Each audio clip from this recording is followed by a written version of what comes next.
Domnilor, că tot veni vorba de vacanțe, hai să vorbim cu cineva care și-a spălat creierii într-o prea lungă vacanță. Laura este în direct cu noi, primul ei interviu din 2017, Cristina este acolo. Bună seara! Bună seara, Mihai! În orice vacanță, vacanța visurilor, da? Uite-mă, bronzul natural, Bună mă, Elena. seara! Uite-mă, bronzul natural, nu solarul nostru.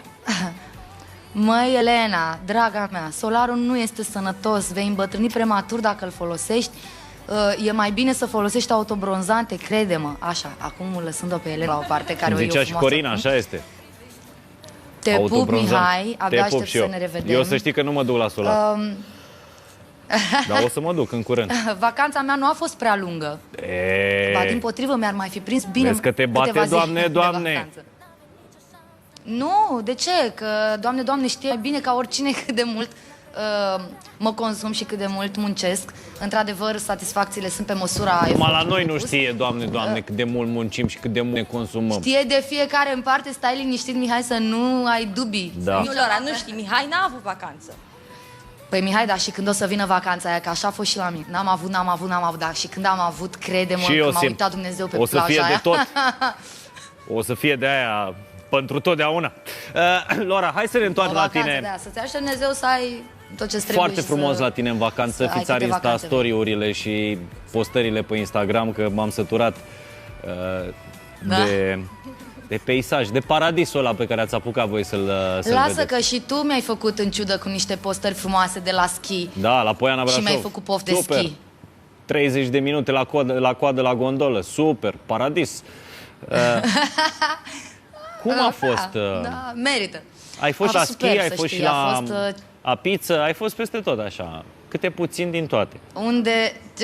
Cine spune că te plictisești pe o insulă dacă stai mai mult de o săptămână, nu știu, chestia asta n-a funcționat la mine. Am stat 2 săptămâni pe o insulă foarte mică, avea maxim 1 kilometru și aș mai stat acolo. Ba chiar începeau să-mi vină idei de-astea de mici business-uri pe care aș putea să le fac pe insula aia ca să pot să rămân acolo mai mult timp. Ce tare! Deci imaginația mea a început să funcționeze și am avut foarte multă inspirație. Deci crede-mă că m-am simțit, m-am regăsit. Păi nu, cine se plictisește pe o insulă mai mult de o săptămână înseamnă că nu-i cu cine trebuie. Asta e problema. Trebuie să schimbe partenerul sau...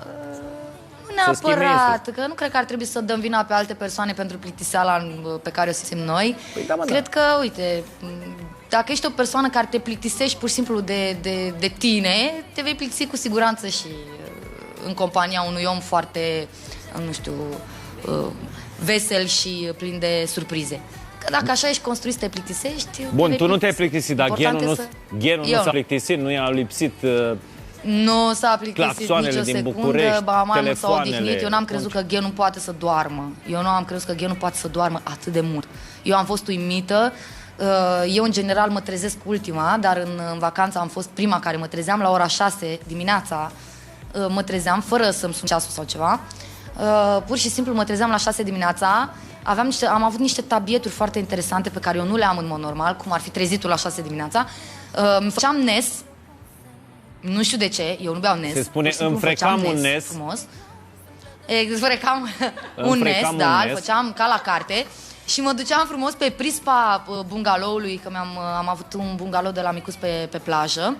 Și admiram, din spatele peisajului, cum ar veni, admiram palmierii cu nisipul și cele două, cum se numesc, nu scaune, șezlonguri. Cu umbrela și cu iar nisip, leagăne și oceanul. Adică eu stăteam în spatele acestei imagini ca să o savurez din plin. Nu vreau să intru în această imagine ca să, nu știu, să nu stric momentul, să nu stric peisajul ăla. Da. Foarte frumos, am văzut și niște poze superbe.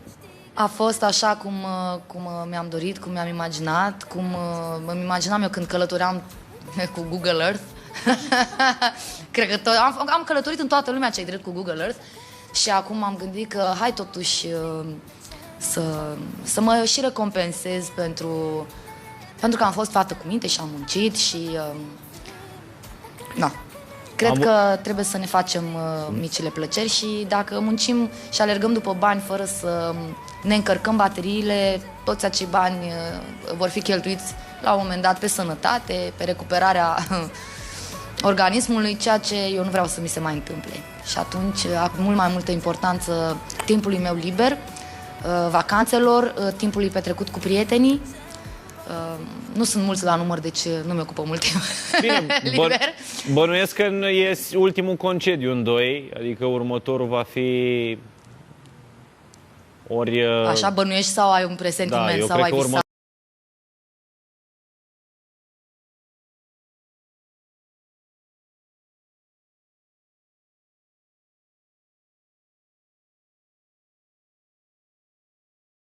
Va fi unul de maternitate. Al 6-lea simț care... Așa simt eu. Intuiția sau...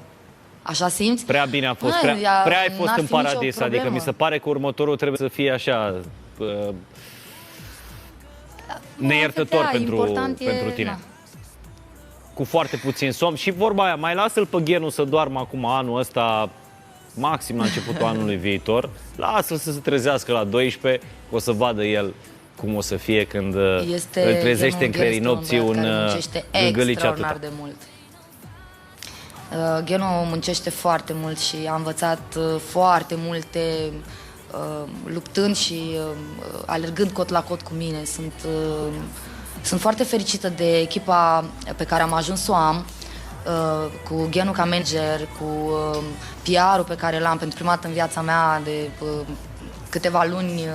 Am o echipă completă și asta pentru că eu n-am crezut niciodată că, nu știu, că voi avea nevoie de o echipă completă și am fost mereu genul de artist care am zis să nu fiu o pacoste pe umerii nimănui și mă descurc eu singură, să nu cumva să aibă cineva vreun stres în privința mea. Și uite că am gândit-o foarte ciudat, pentru că fără o echipă puternică în spate, fără oameni care să știe toate laturile acestei industrii, nu dor liniștit.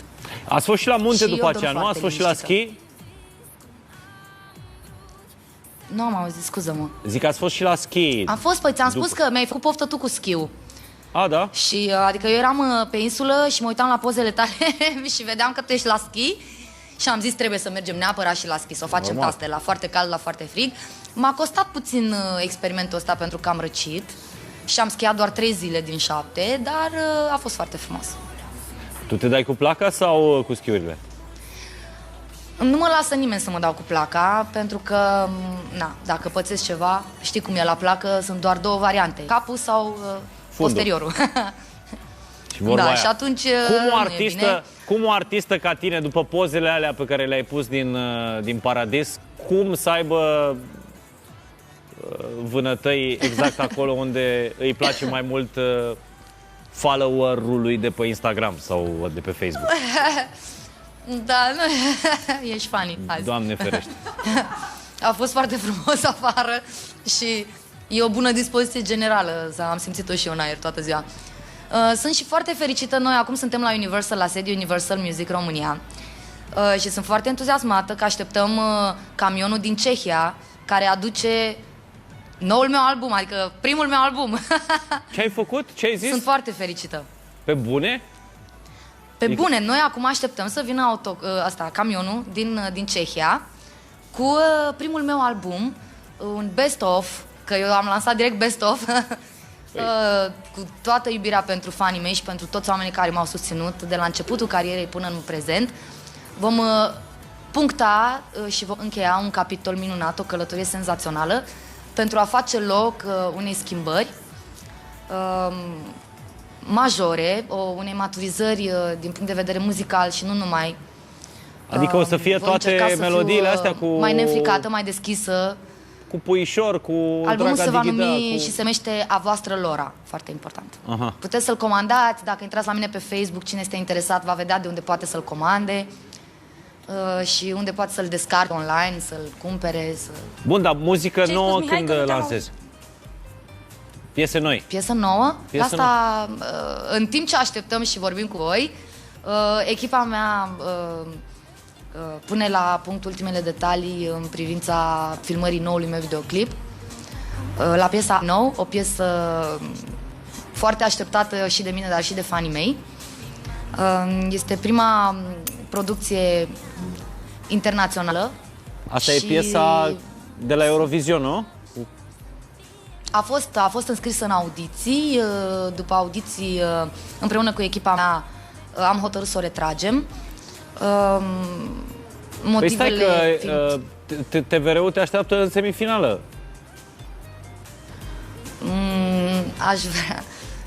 Aș vrea să subliniez faptul că organizatorii și oamenii care se ocupă care sunt profesioniști, știu și înțeleg motivele pentru care m-am retras și le respectă. Nu știu exact cine și ce ar putea să aștepte altceva, eu știu altceva. Și credeți-mă că sunt un om foarte sincer și chiar dacă aleg să nu spun anumite lucruri, vă rog să mă credeți că nu este lipsă de respect față de publicul meu, față de fanii mei și față de organizatorii acestui concurs pe care eu îl urmăresc și îl iubesc de când sunt copil. Altfel nu aș mai fi încercat să particip de atâtea ori, am fost de câteva ori acolo. Motivele sunt întemeiate, sunt cât se poate de obiective, sunt cântărite foarte bine, nu doar de mine, nu e o alegere emoțională sau... sunt foarte mulți factori la mijloc. Detalii nu pot să dau mai multe decât dau deja, pentru că nu mi se pare corect față de cei înscriși în acest moment în concurs, care au emoții, care își pregătesc show-urile, artiști pe care eu îi respect și... Sincer, eu nu știu de ce... Mi se pare absolut corect din partea mea, dacă am ales să mă retrag din faza de audiții, să nu vorbesc despre...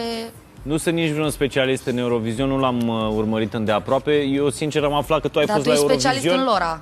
Eu sunt specialist în Lora, da, și am aflat spre rușinea mea, am aflat că tu ai fost la Eurovision după ce te-ai retras. Și după ce aflasem că piesa ta s-a calificat în semifinală, înțeleg că TVR-ul în continuare te așteaptă în semifinală. Mă rog, nu stau să caut motive, dar așa cum ai spus tu, sunt lucruri pe care nu poți, din respect față de concursul ăsta și față de desfășurarea lui, sunt motive pe care tu nu vrei să le... Este un concurs internațional între mai multe țări, da? Un concurs căruia ar trebui să-i se dea foarte multă importanță și să fie tratat cu respect. Respectul trebuie să fie reciproc, adică artiștii respectă acest concurs, concursul respectă artistul, dar având în vedere că din fazele de audiții ai această posibilitate de a lua o decizie, dacă ți se pare potrivit pentru tine un lucru sau nu, sau dacă ești în aceeași nu știu, mentalitate cu concursul sau nu, poți avea dreptul să iei o decizie cât se poate de obiectivă și normală, împreună cu profesioniștii din domeniu.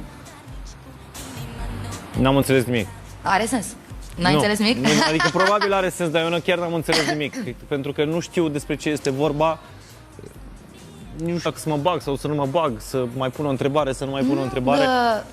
Evident că fiind o artistă profesionistă este libertatea ta și că poți să te retragi oricând. Adică mi se pare o utopie să obligi pe cineva să se prezinte într-o semifinală dacă omul nu vrea. Nu chiar. Dintr-un punct încolo este normal ca, nu știu, în momentul în care se începe o investiție, se începe așa, e normal că există niște lucruri care trebuie respectate, nu? E normal, oricum respectul a fost de la început până în punctul ăsta, a existat doar respect din partea noastră. Dar nu cred că există cineva care să fie într-o fază finală vreodată și să nu mai vrea. Adică nu mi s-ar părea corect față de un concurent să se retragă după ce este finalist, să-și reprezinte țara, că nu mai vrea. S-a răzgândit, adică lucrurile astea nu mi s-ar părea corecte. Te-ai retras într-un moment în care oricare alt artist... Nu am încurcat pe absolut nimeni, nu am vrut să încurc pe absolut, nu cred că am făcut-o, cred cu tărie că nu am afectat în niciun fel acest concurs, m-am dus acolo pregătită, am cântat foarte bine, piesa este foarte bună, dar ne concentrăm acum și cel mai important lucru pentru noi este să ajungă acest album unde aici s-a investit foarte multă muncă și ne-am gândit foarte bine. ce fel îl prezentăm fanilor și publicului care îl așteaptă de ceva timp. Și cât despre piesa I Know, e foarte important să filmăm videoclipul, să transmitem mesajul ei cât mai bine, lucrurile astea fiind prioritare, adică... Am înțeles. Deci piesa oricum o să pe care le pregătim, independent care sunt la alt de nivel, Eurovision. adică... Pentru că Iuliana Marciuc spunea într-o declarație că oficial contractul între TVR și, mă rog, partea reprezentată de tine nu este reziliat. Da, probabil e o chestiune de birocrație care nu privește artistul, nu știu, mai degrabă echipa din spate. Nu am văzut lucrurile astea, vă pot spune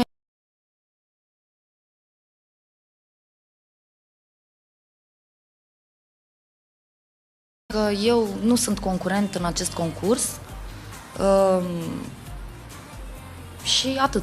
Asta e singurul lucru pe care vi-l pot spune și vă rog să mă credeți că eu nu sunt concurent în acest concurs și foarte important,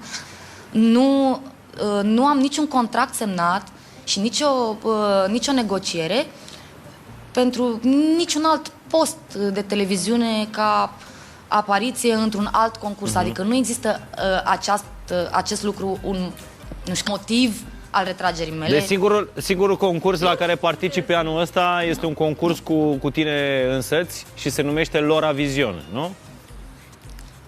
Am o viziune foarte importantă asupra artistului Lora și nu numai eu, și muncim în fiecare zi să aducem această viziune pe scenele pe care urcăm și vrem să fim, cu toată modestia o spun, vrem să fim printre cele mai bune prestații live considerate în România. Adică la asta muncim și cred că e cel mai important. Dacă îți respecti fanii și dacă respecti publicul, să ai show-ul foarte bine pregătit și să te preocupe lucrul ăsta. Mulțumim mult tot! În fața publicului. Lora, mulțumim mult de tot. Mă bucur tare mult că am vorbit prima oară pe 2017, de altfel e primul interviu pe care l-a dat Lora. Foarte frumos în vacanță, acum te așteptăm la muncă. Pentru vizită.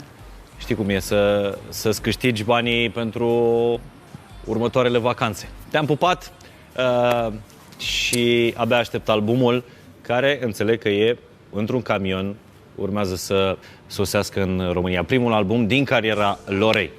A voastră Lora a fost, noi ne întoarcem la Râi da Buni.